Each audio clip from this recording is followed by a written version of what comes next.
चलिए भाई हम लोग शुरू करते हैं। नेक्स्ट पहले पढ़ते हैं रेजोल्यूशन ऑफ ह्यूमन आई। मतलब क्या हुआ, जैसे हमारा ह्यूमन आई भी एक प्रकार का ऑप्टिकल इंस्ट्रूमेंट है। With the help of this human आई हम अगर मान ली कुछ डिस्टेंस पर कोई ऑब्जेक्ट है तो उसके बीच की दूरी कितनी कम से कम होनी चाहिए जिससे हमारी आँख उसको सेपरेटली देख ले। सपोज है अगर दो ऑब्जेक्ट कहाँ पर है, 1 किलोमीटर डिस्टेंस पर है, तो उनके बीच की सेपरेशन कितनी होनी चाहिए जिससे हमारी आँख क्या है उसको आसानी से ऑब्जर्व कर ले। ठीक है, तो जनरली क्या होता है, जनरली जो ह्यूमन आई का रिजॉल्विंग पावर होता है वो लगभग होता है 1 मिनट के आसपास। क्यों, देखिए जो वेवलेंथ ऑफ लाइट है इसकी स्टार्टिंग कहाँ से होती है, ये होती है 4000 एंगस्ट्रॉम से लेकर के 700,000 एंगस्ट्रॉम। लेकिन 4000 एंगस्ट्रॉम वाली जो हमारी 4000 एंगस्ट्रॉम वाली वेव है ये हमारी आँख की सेंसिटिविटी उसके लिए बहुत ज़्यादा नहीं है। वायलेट कलर की जो वेवलेंथ है या जो वेव है उसके लिए हमारी आँख की सेंसिटिविटी बहुत ज़्यादा नहीं है। ठीक है, जैसे ब्लू कलर है, येलो कलर है, सबसे ज़्यादा सेंसिटिव किसके लिए होता है, सबसे अधिक सेंसिटिविटी हमारी आँख किसके लिए होती है ब्लू कलर ऑफ लाइट के लिए। ठीक है ना, ये होता है। हाँ, तो इसलिए क्या है, इसलिए अगर जो हमारी आँख आराम से, देखिए आँख से हम जिस कलर को बहुत ही आसानी से देख लेंगे उसके लिए सेंसिटिविटी क्या मानते हैं, मैक्सिमम। रेड कलर है उसके लिए सेंसिटिविटी क्या है, क्योंकि उसको देखने के क्या हमें आँख को या तो सिकोड़ना पड़ता है या तो किसी कलर देखने की आँख को बहुत फैलाना पड़ता है। ठीक है, तो जो नॉर्मल है उसका कौन सा है, ब्लू कलर होता है और उसका वेवलेंथ अप्रॉक्सीमेट 5000 एंगस्ट्रॉम। तो हम देखते हैं कि 5000 मान लीजिए क्या 5000 angstrom of wavelength of light के लिए हमारी आँख का लिमिट ऑफ रेजोल्यूशन कितना होगा। Just you know limit of resolution क्या होता है, दो ऑब्जेक्ट हैं इनके बीच की वो मिनिमम डिस्टेंस जिसको हम क्या करें किसी ऑप्टिकल इंस्ट्रूमेंट से सेपरेटली देख लें। जैसे मान लो देखो यहाँ पे क्या लग रहा है, दोनों टच कर रहे हैं आपस में, लग रहा है कि टच नहीं है। अगर इसको देखेंगे माइक्रोस्कोप से तो एक यहाँ दिखाई पड़ेगा, यहाँ दिखाई, मतलब काफ़ी इनमें काफ़ी अंतर हो जाएगा। ठीक है, तो मीन्स उसकी रिजॉल्विंग पावर क्या होती है, काफ़ी ज़्यादा होती है। हमारा क्वेश्चन यही है, हम पहले एस्टिमेट करते हैं what is the resolving power as well as क्या हो गया limit of resolution of human eye. तो this is the question. Okay ना, क्वेश्चन में क्या होगा भाई, estimate the resolving power of human eye. तो क्या देखो यहाँ निकालेंगे resolving power of human eye, पहले क्या उसके लिए क्या निकालेंगे हम, तो limit of resolution of human eye कितना, लिमिट ऑफ रेजोल्यूशन कितना हो जाएगा। तो क्या चाहिए, फॉर्मूला जानते हैं, इसलिए क्या होता है डी थीटा इक्वल टू होता है 1.22 लैम्डा अपॉन टी। इसलिए ह्यूमन आई जो होती है, जो हमारी आँख की पुतली है जिसे बोलते ना, कितना हो जाएगा वो, तो यहाँ let the diameter of eye कितना है 2 millimetre and we take 5000 angstrom. तो इसलिए सेंसिटिविटी क्या होती है, मैक्सिमम होती है मेरे यहाँ की of the wavelength of light incident at human I, therefore the smallest angular separation between two objects which can seen separately उसे क्या बोलेंगे, उसे बोलते हैं limit of resolution by human eye. कितना होता फॉर्मूला, ये होता है d theta equal to 1.22 lambda upon t हो जाएगा। वैल्यू पुट करिए भाई, यहाँ पे कितना हो गया 1.22 हो गया इंटू 5000 एंगस्ट्रॉम है ना, 10 पावर -10 हो जाएगा अपॉन डायमीटर कितना है 2 मिलीमीटर है, तो 2 इंटू 10 पावर हो गया 2 इंटू 10 पावर -3 मीटर आ जाएगा। ठीक है ना, क्योंकि लेमडा क्या दिया है, लेमडा दिया 5000 एंगस्ट्रॉम, तो कितना हो गया 5000 into 10 power -10 metre and diameter दिया है 2 मिलीमीटर, कितना हो गया 2 इंटू 10 पावर -3 मीटर हो जाएगा। ठीक है, सॉल्व करेंगे इसको कितना मिलेगा, कितना भाई यहाँ पे 0.61 आ गया, इसको इंटू कर लीजिए तो कितना आएगा अप्रॉक्सीमेट, कितना आएगा ये, तो हो जाएगा 5 से 5 थर्ड है, देखो 0.305 कर लीजिए, इतना आ जाएगा। इंटू कितना हुआ, इंटू हो जाएगा, इसको इंटू करने पर कितना मिलेगा अप्रॉक्सीमेट, ये मिलता है 5000 हटाएंगे यहाँ से जो मिल जाएगा 0.035, इतनी हटाई भाई पॉइंट, तो कितना देखो 10 पावर -10 हो जाएगा, +3 यहाँ से हो गया, +3 यहाँ से होगा। ठीक है, कितना हो गया, तो इस प्रकार से यहाँ आ जाएगा कितना ये वैल्यू हमारी देखो इतनी आ जाएगी लगभग 3.05 इंटू 10⁻⁴, या हो गया 0.035 10⁻³ रेडियन आ जाएगा। कितना आएगा? इतना रेडियन हो जाएगा। ठीक है, जस्ट टू कैलकुलेट इट, कितना आएगा? इतना रेडियन आ गया। और इसको जो बदलेंगे उसमें मिनट में, इक्वल टू कितना हो जाएगा? ये हमारा मिल जाएगा इक्वल टू 1 मिनट। क्या मिलेगा? 1 मिनट हो गया। ठीक है, this is the angular separation. Clear हुआ? अब क्या निकालना है? अगर मान लीजिए किसी डिस्टेंस पर कोई ऑब्जेक्ट है तो दो ऑब्जेक्ट कितनी दूरी पर होंगी, तो मिटाएगा इसको है, तो उसके बीच कितनी सेपरेशन होगी जिससे क्या हो, हम अलग अलग उसको देख पाए। ठीक है, चलिए ये क्या होगा? This is the 1 minute is the limit of resolution. ठीक है, क्या मिल गया? This is the limit of resolution, इसे निकाल सकते हैं। जिसको इसके मतलब क्या हुआ कि ए एंगुलर सेपरेशन है हमारे आंख द्वारा, अर्थात दो चीजें अगर 1 मिनट के अंतर्गत रखी हो तो उसे हमारी आंख जो है सेपरेटली देख लेगी। अभी क्वेश्चन देखो, क्लियर हो जाएगा। अगर मान ली कोई ऑब्जेक्ट है, दो ऑब्जेक्ट हैं, कहाँ रखी हैं? अगर वो मान ली 1 किलोमीटर की दूरी पर हैं तो उनके बीच क्या सेपरेशन होनी चाहिए जिससे हमारी आंख उसको अलग अलग देख पावे। अगर उससे कम हो गया तो नहीं देख पाएगी, उससे ज्यादा हो गया तो देख लेगी। तो क्या हमारा लिमिट ऑफ रेजोल्यूशन हो गया। सिंपल भाई, देखिए जैसे हमारी आंख हो गई, यहाँ पे ये दो ऑब्जेक्ट हो गई, लिमिट ऑफ रेजोल्यूशन हो गया इस प्रकार से। आपको डी थीटा मालूम यहाँ पे है, थीटा मालूम है, हमको ए निकालना है, दूरी एक्स निकालनी है। ठीक है, ये डिस्टेंस क्या होगा? हमारा 1 किलोमीटर क्या है? हमारा 1 किलोमीटर क्या लगभग ये रेडियस हो जाएगा। ये आर्क हो गया, ये एंगल हो गया, रेडियस हो गया। इसे हम क्या निकाल लेंगे? इसे निकालेंगे इनके सेपरेशन। ठीक है, चलो एक क्वेश्चन लेते हैं फिर। ओके ना, क्या मैं होगा भाई? Find the minimum distance between two object which are situated at distance 1 kilometre from a person which can observe separately. जिसको क्या है, जिसको अलग अलग देख पावे। तभी क्या बताया? एज वी नो दैट क्या द एंगुलर क्या हो गया? द लिमिट ऑफ क्या? The limit of resolution. Limit of क्या हो गया? रेजोल्यूशन कितना है? Of human eye. कितना होता है? ह्यूमन आई।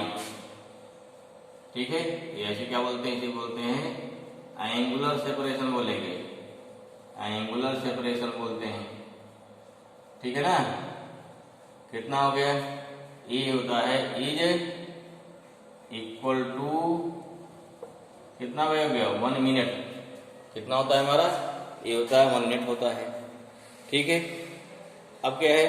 ये कितना रेडियन होगा? As we know that, as we know, इसको चेंज करो रेडियन में। कितना हो गया? 1 में। इसे चेंज करेंगे मिनट में, कितना हो गया? ये बदलेंगे सेकंड में, या आप डिग्री में बदलेंगे। ठीक है, तो 1 डिग्री में क्या होता है? 1 डिग्री में 60 मिनट होता है। तो हम क्या 1 मिनट में हमारे पास 60 डिग्री हो जाएगा। फिर बदलेंगे 5/180 रेडियन में चेंज कर लेंगे ना। अभी पीछे निकाला गया था, कितना था? 0.305 इंटू 10⁻³ क्या आया था? ये आपका रेडियन आया था। ठीक है ना, ये क्या आया था? इतना रेडियन हो गया। ठीक, अब सेंस, अब देखिए इसमें ये है, मान ली यहाँ क्या? यहाँ आपकी ह्यूमन आई है, यहाँ क्या? ह्यूमन आई हो गई। ठीक है, यहाँ चीज देखना उसको है, ह्यूमन आई से लाइट ले जाएगी। यही हमारी क्या हो गई? Angular separation. क्या है? दिस इज द सेपरेशन हो गया। पहला ऑब्जेक्ट हो गया, दूसरा ऑब्जेक्ट हो गया, और ये क्या दूरी हो गई? ये दूरी हो गई। ठीक, ये हमारा क्या हो गया? D theta. क्या दिस इज क्या? D theta. डी थीटा हो गया। ठीक है, ये हमारा क्या है? ये हो गया डिस्टेंस। कितना हो गया? ये डिस्टेंस हो गया। ऐसा समझ में गई? यहाँ क्या हो गया? दिस हो गया, जैसे लाइक क्या हो जाएगा? हमारा जो दोनों बीच सेपरेशन हो गया, ये हो जाएगा आर्क, ये हो गया रेडियस। क्योंकि एंगल बहुत छोटा है ना, 1 मिनट, इसलिए जो दूरी हमारी ओ से ए होगी वही ओ से बी होगी, वही ओ से सी होगी, साइड डिस्टेंस लगभग इक्वल होगी ना। तो देयरफॉर क्या? Therefore d theta equal to कितना हो जाएगा? डी थीटा इक्वल टू हो गया ए बी अपान हो गया ओ सी। ठीक है ना, सर ए बी, हाँ ओ सी हो जाएगा ना। डी तो कितना भाई हो गया? 0.305 इंटू 10⁻³ ए बी आपको निकालना है। ओ सी हो गया 1 किलोमीटर। कितना हो गया? 1 किलोमीटर है भाई। तो कितना 0.035 ना 5 हो गया, -3 = x हो गया, इंटू 10⁻³ मीटर में आ गया, इंटू कर दो कितना x आ जाएगा, x आ गया 0.035 10⁻³ इंटू 10⁻³ जो कितना है भाई, x = आ गया 0.305 मीटर आएगा।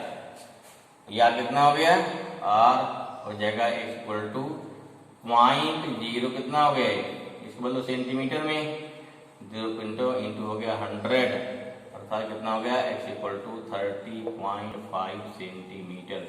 अर्थात क्या है, अगर उनके बीच की सेपरेशन कितना हो जाएगा, 30.5 सेंटीमीटर है, हमारी आंख जो है उन दोनों ऑब्जेक्ट को सेपरेटली देख लेगी। ठीक है, तो दिस हो गया, ये हमारा क्या हो गया, इसे बोलते हैं लिमिट ऑफ रेजोल्यूशन बाय क्या होगा, ह्यूमन आई। जो हमारा ऑप्टिकल इंस्ट्रूमेंट होंगे उसकी पावर और ज़्यादा होती है, इसलिए क्या होता है, हम टेलीस्कोप से मदद से बहुत दूर जो क्लाउड्स है उसको बहुत बढ़िया से उसके फिगर है उसकी इमेज आराम से देख लेते हैं। तो ये हो गया limit of resolution of human आई। ठीक है, या डिस्टेंस निकाल सकते हैं। चलिए इसके बाद हम लोग क्या पढ़ेंगे, पोलराइजेशन ऑफ लाइट। नेक्स्ट क्या पढ़ेंगे, पोलराइजेशन। ओके, तो हमारा नेक्स्ट पॉइंट क्या हो गया, polarization of light. What is polarization या व्हाट इज इंपॉर्टेंस, इसका फिजिक्स क्या इंपॉर्टेंस है, क्यों। ठीक है ना, जैसे आप इतना सुने होंगे, अगर आपको 3D पिक्चर देखना है या किसी के यहाँ 3D टेलीविजन है तो क्या करते हैं, वहाँ पे पोलराइड क्या है गॉगल्स ना या पोलराइड चश्मे पहनते हैं। और पोलराइड चश्मे होते क्या भाई, वो चीज़ पढ़ना हमको सिंपल। ठीक है, और देखो क्या है इसका कहाँ यूज होता है, इसका सबसे बड़ा यूज क्या है, जैसे मान लीजिए क्या है, आप कभी देखते होंगे, ध्यान दिया होगा, ध्यान दे दीजिएगा कि अगर रात में हम चल रहे हैं, ठीक है, अगर आप साइकिल चल रहे हैं या आप बाइक चल रहे हैं, सामने से ट्रक आ रही है, तो ऐसी कंडीशन क्या होता है, ऐसी कंडीशन पे हम जब ट्रक हमारे पास से गुजरती है तो चूँकि उसकी लाइट की इतनी ज़्यादा ग्लेयरिंग होती है, हमारी आँख ऑटोमेटिक बंद हो जाती है। साइकिल किनारे करने के बाद वहाँ से आँख बंद हो गई, तब फिर क्या ट्रक निकल जाती है, फिर आँख खोलते हैं। बाइक से भी तो भी आँख बंद हो जाती है, क्यों, क्योंकि उसकी चमक, उसकी फोकस बहुत ज़्यादा होती है। अब यही काम अगर हमारे 2 ट्रक ड्राइवर जा रहे हैं या 2 व्हीकल ड्राइवर चल रहे हैं, उनके आँख में भाई उधर की दोनों गाड़ियाँ एकदम पास निकल जाती हैं। अगर पास निकल रही हैं, अगर उनमें ऐसी ग्लेयरिंग हो गई, इतनी चमक आ गई, तो अगर उनकी आँख चौंधी आ गई तो क्या होगा, इस कंडीशन पे में भी तुरंत क्या एक्सीडेंट हो जाएगा। लेकिन ऐसा कभी होता नहीं है। ठीक है, मतलब आँख चौधियाने की वजह से आँख में ग्लेयरिंग हो गई उसकी फोकस से, इसकी वजह से एक्सीडेंट नहीं होता है। वो अलग बात, मान लीजिए कुछ पिए खाए हैं, दारू फारू तो क्या उस कंडीशन में हो सकता है, लेकिन इसमें नहीं होता है। ठीक, ऐसे बहुत सारे केस हैं। ठीक है, ये हम लोग क्या है, हम दिन में क्या धूप के चश्मे पहनते हैं, वहाँ भी क्या है, वहाँ भी क्या होता है, धूप चश्मा क्या है, व्यूअर किसका है, पोलराइड का। जैसे धूप चश्मा क्या हुआ कि इसमें क्या है, वो जो है जो कड़ी धूप होती है उसकी चकाचौंध से, उसके ग्लेयरिंग से हमारी आँख को सेव करता है कम, अगर चश्मा आपका पोलराइड है तो। ठीक है, इसी प्रकार जितने आपके अभी डिस्कस करेंगे क्या इसका यूज होता है। ठीक, अगर वहाँ जितने आपके सोचिए, जितने गाड़ियों में जितने विंडो स्क्रीन होते हैं सारे सब लगे होते हैं पोलराइड। ठीक है, टेलीस्कोप है, माइक्रोस्कोप है, यहाँ टेलीस्कोप है उसके भी ठीक जो उसका ऑब्जेक्टिव होता है सामने क्या लगा होता है, पोलराइड।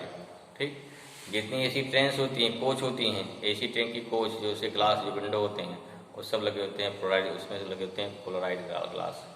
ठीक है, जितने आपके क्या है जो आपके एयरक्राफ्ट हैं, मीन्स जितने जो हवाई जहाज हैं उनकी विंडो लगी होती हैं, विंडो में सब जो ग्लास लगा है वो सारा क्या होता है, पोलराइड। ठीक है, देख रहे हैं, तो इसमें पोलराइड का बहुत सारा यूज है। मीन्स जो हमारा ये चीज़ जो है इंडस्ट्रियल ऑर्डर में क्या है इसका यूज है। ठीक है, या इंडस्ट्रियल स्तर पर इसका यूज है। इसलिए अब जानना है कि पोलराइड होता क्या है और पोलराइज लाइट क्या होती है, कैसे प्राप्त होगी, कैसे मिलेगी। तो सिंपल से जो मीनिंग है कि लाइट, सिंपल लाइट क्या होती है, एक होगा हमारा अनपोलराइज, जिसे क्या बोलते हैं नॉर्मल लाइट, या क्या बोलेंगे जनरल लाइट। नॉर्मल लाइट क्या भाई, और भाई कहीं से हमारे सिंपल लाइट सोर्स है, अगर मान लो क्या है सिंपल लाइट सोर्स है, जिससे क्या होता है, इससे लाइट वेव सभी डायरेक्शन में निकल रही ना, सभी डायरेक्शन निकल रही है, सभी डायरेक्शन में निकल रही, इस बात से क्लियर हुआ। ठीक, तो अगर लाइट क्या है, यहाँ पे लाइट जो है सभी डायरेक्शन वाइब्रेट कर रही है। लाइट है क्या चीज, जो एकदम मॉडर्न थियरी आई है, क्या माना गया, लाइट क्या माना गया, लाइट मानी गई है, लाइट इज इलेक्ट्रोमैग्नेटिक वेव। क्या होते हैं, इलेक्ट्रोमैग्नेटिक वेव। अगर इलेक्ट्रोमैग्नेटिक वेव है, व्हाट इज नेचर, आप जानते हैं उसमें है the vibration of electric vector and magnetic vector both are mutually perpendicular as well as perpendicular to direction of motion of wave. That's why the nature of light is transverse nature. क्या हो जाएगा, that is transverse nature. ठीक है, ये माना गया। और यहीं पर हाइगन्स थ्योरी क्या है, फेल हो गई। ठीक है, हाइगन्स थ्योरी क्या बताती है कि लाइट हमारी कैसी है, लॉन्गिट्यूडिनल वेव है, लेकिन यहाँ क्या होगा, लॉन्गिट्यूडिनल वेव बिल्कुल फ्लॉप हो गई। क्यों फ्लॉप हो गई, उसके लिए एक्सपेरिमेंट किए गए। ठीक है, फिलहाल बता रहे उसको भी। यहाँ क्या हो गया हमारा, एक वैल्यू क्या हो गई, लाइट वेव क्या है, it is vibrate in all possible direction, इसे बोलते हैं जनरल लाइट, सिंपल लाइट। लेकिन अगर यही क्या है, यहाँ बोलता पोलराइजेशन माने पोल, पोल माने क्या हो गया, सिंगल डायरेक्शन, नॉर्थ पोल एक हो गया, साउथ पोल एक हो गया ना। तो पोल माने क्या है, पोल बहुत सारे नहीं होते। पोल माने, पोल के यहाँ जो मीनिंग है, जो फिजिकल मीनिंग है, डायरेक्शन से है। ठीक है, बोलते नॉर्थ पोल माने क्या हुआ, नॉर्थ पोल नाम लेने से दिमाग कहाँ जाएगा, चलो भैया नॉर्थ साइड में हो कहीं। साउथ पोल माने क्या, अर्थ के साउथ पोल कहीं होगा। ठीक है, ऐसे यहाँ क्या कहते हैं, आप पढ़ेंगे ज्योमेट्री में, जैसे पोलराइजेशन फॉर्म क्या होता है, पोलर फॉर्म पढ़े होंगे। पोलर फॉर्म क्या, कुछ रोटेट कर रही है, कुछ कर रही है इस प्रकार से, तो वहाँ क्या होता है, वहाँ आर थीटा उसे कोऑर्डिनेट आते हैं। भैया पढ़े ना उसमें कि क्या होता है, एक होता है कार्टेशियन कोऑर्डिनेट जिसमें एक्स वाई होता है। ठीक, जिसमें एक क्या होता है, प्लेनर पे कोई चीज अगर सर्किल पे यहाँ पर पोलर फॉर्म आता है आर थीटा, मैंने कहाँ पे पोजीशन होगी। जैसे यहाँ चारों, जब यहाँ चारों डायरेक्शन में बात की जा रही है, वहाँ क्या हो गया, पोलर फॉर्म हो गया। तो पोलर माने क्या हो गया, कि किसी एक डायरेक्शन में जब क्या लेंगे, जब लाइट के जो वाइब्रेशन होंगे only we take single direction. Single माने क्या हुआ, चाहे इधर लो, चाहे इधर लीजिए, चाहे कोई डायरेक्शन लीजिए, means all the when all the vibration of light vector. Light means क्या हो गया, लाइट में दो वेक्टर होते हैं ना, कौन से, electric vector as well as क्या हो गया, मैग्नेटिक वेक्टर। तो out of both vector when light wave है only one vector, means any light which है vibration of only one vector, this light wave और such light wave is known as polarised light. इसमें बहुत सारे vector हैं, बहुत सारे vibration है। तो दिस लाइट वेव है only one vibration as well as only one vibration of vector, then such type of light wave is known as polarized. Clear हुआ।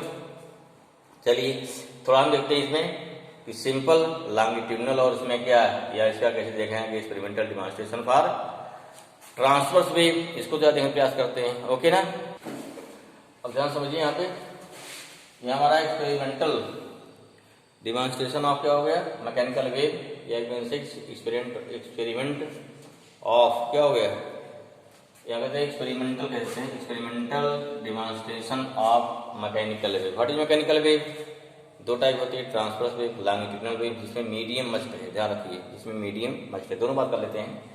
पहले बात करते हैं ट्रांसवर्स वेव की। देखिए ट्रांसवर्स बहुत सारी बनेगी, कुछ वाइब्रेशन यूं होगी, जैसे मान ली वेव चल रही इधर सीधे, तो यहाँ कुछ वाइब्रेशन कैसे हैं, पैरेलल होंगे, कुछ कैसे ऐसे होंगे, कुछ ऐसे, मतलब क्या हो गया, केवल इसके चलने के परपेंडिकुलर होना चाहिए बस। तो एक वाइब्रेशन हमारा ए परपेंडिकुलर होगा, दूसरा क्या ए परपेंडिकुलर ना। अगर वेव चल रही है डायरेक्शन, देखो वेव चल रही है डायरेक्शन में, तो एक वाइब्रेशन ए वाला परपेंडिकुलर होगा, एक ए वाला परपेंडिकुलर, दो वाइब्रेशन परपेंडिकुलर ना। क्लियर हुआ, एक ए परपेंडिकुलर है और एक ए परपेंडिकुलर, बाकी सारे परपेंडिकुलर नहीं होंगे। यहाँ दिखा दिया, वेव जा रही है एक्स में, एक वाइब्रेशन कैसा है, वाई के अलांग, एक जेड के अलांग, जो डॉट वाला है जेड के अलांग पर क्या है, और दूसरा क्या है, वाई के अलांग है। जैसे दिस इज क्या, this is the transverse wave. अब दोनों वेव चल रही है, हमने क्या किया, यहाँ दो रख दिया स्लिट S1 S2। लाइट है हमारी क्या होगी, अनपोलराइज्ड। लाइट माने कि यहाँ दो पोल हो गया ना, माने दो डायरेक्शन हो गई। वाइब्रेशन कैसे हो रहे हैं, वाइब्रेशन हो रहा है जेड में और क्या हो रहा है, वाई में, इसलिए इसे सिंगल पोल नहीं है। अगर सिंगल पोल नहीं है तो दिस इज अनपोलराइज्ड लाइट। जब दोनों वेव क्रॉस हुए यहाँ पहुंचे, तो यहाँ स्लिट लगा दिया। स्लिट क्या है, एलॉन्ग वाई एक्सिस है। अगर वाई एक्सिस है तो यहाँ जो वाई एक्सिस का वाइब्रेशन इससे क्रॉस हो गया, और दूसरी स्लिट लगा दिया गया। सेकंड स्लिट भी पहले के पैरेलल है, अगर पैरेलल है तो वाइब्रेशन पूरा क्रॉस हो जाएगा। मतलब क्या हो गया, यहाँ पर स्लिट S1 के बाद हमें क्या मिल रहा है, सिंगल वाइब्रेशन ऑफ लाइट मिल रही है। या सिंगल वाइब्रेशन ऑफ वेव मिल रही, नॉट लाइट, ओनली वेव मिल रही है, दैट से क्या बोलेंगे इसे बोलते हैं पोलराइज्ड वेव। इसे क्या बोल दिया, अनपोलराइज्ड। फिर देखो सेम, अगर S2 घुमा क्या किया, S2 को घुमा क्या कर दिया गया, परपेंडिकुलर में क्या कर दिया, अलोंग जेड एक्सिस कर दिया गया, तब क्या हो जाएगा, अब यहाँ क्या हो गया, अनपोलराइज, एक वाइब्रेशन यूं है, एक हमारा यूं है, या देखो ना क्या है, एक वेव चल रही है, एक वाइब्रेशन यूं है, एक यूं है। हमने क्या किया, एक स्लिट हमारी ऐसी है, सेकंड स्लिट यूं कर दिया, तब क्या हो जाएगा, तो उस कंडीशन पे जो वाइब्रेशन स्लिट के पैरेलल हैं ना, वो क्या आगे क्रॉस हो गए, दूसरा क्या हो गया, रोक लिया गया। जब यहाँ क्या, दूसरे हमने स्लिट को क्या किया, पहले वाइब्रेशन पे कर दिया परपेंडिकुलर। अगर ये डॉट वाला जाता होता है, डॉट वाला क्रॉस हो जाता है, लेकिन तो पहले रोक लिया गया। अब ये भी क्या हो गया, ये भी जो है परपेंडिकुलर हो गया ना, तो क्या हो गया, उसका कंडीशन पे ये वाइब्रेशन क्रॉस नहीं हो रहा है। इसको और देखना, क्लियर देखना है तो आप एक स्ट्रिंग ले लो, रस्सी ले लो, बांध दो, वहां पे सिर लगा दो, हिलाओ रस्सी को। जब दोनों स्लिट क्या होगी, पैरेलल होगी, दो स्लिट है इसका पैरेलल है ना, पैरेलल है, तो पहली स्लिट से वाइब्रेशन क्रॉस हो जाएगा, दूसरे क्रॉस हो जाएगा, यो हुलाइए, तब क्या हो गया, तब कोई वाइब्रेशन तो क्रॉस नहीं होगा। ठीक है, तो इस प्रकार से क्या है, this shows transverse nature.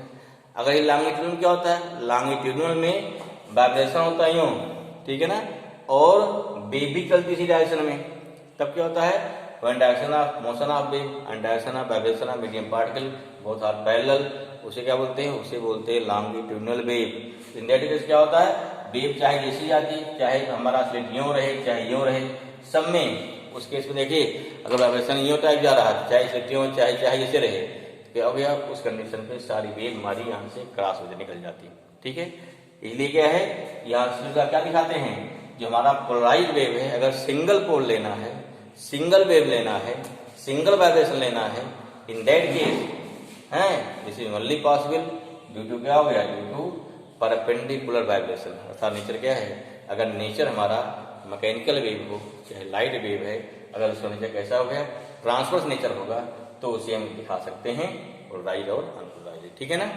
Clear हुआ। ये तो बात रही मैकेनिकल वेव हो गई। अब इसी चीज कहाँ लाते हैं, इसको देखेंगे लाइट वेव के लिए। ठीक है, नेक्स्ट क्या देखते हैं, नेक्स्ट देखते हैं क्या हो गया, experimental demonstration of light wave. Okay ना, इसको देखते हैं नेक्स्ट वीडियो में भाई। ओके भाई, ओके चलिए ठीक है।